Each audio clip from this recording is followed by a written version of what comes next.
Growing up and identifying as an LGBT person in a Muslim Emirati society was not easy. In fact, it was often confusing and downright scary.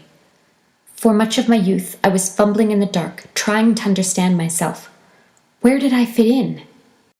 In my society, I was raised to believe that human sexuality is sinful and taboo. Sex is considered a private matter between two married adults who want to eventually have children. Anything else is nonsense. In high school, the only literature I could find on sexuality was damning religious scripture that diminished my self-esteem. My teachers and peers all condemned homosexuality as barbaric.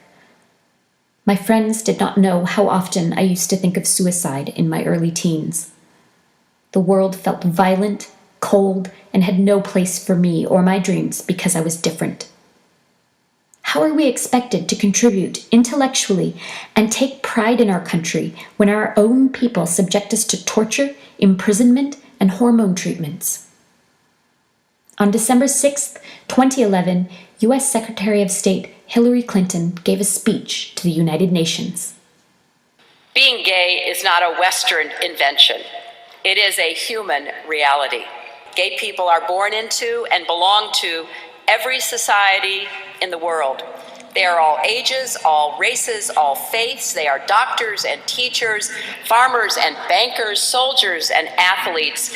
And whether we know it or whether we acknowledge it, they are our family, our friends, and our neighbors. The Universal Declaration that protects these friends and neighbors was ratified by the United Nations on December 10, 1948, with a count of 48 votes to none. The world has come to a complete consensus on this issue. Humans should not be prosecuted or punished for their intrinsic sexual natures.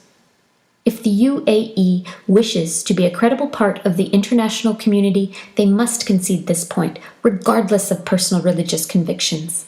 Belief in God cannot be an excuse for oppressing and terrorizing citizens.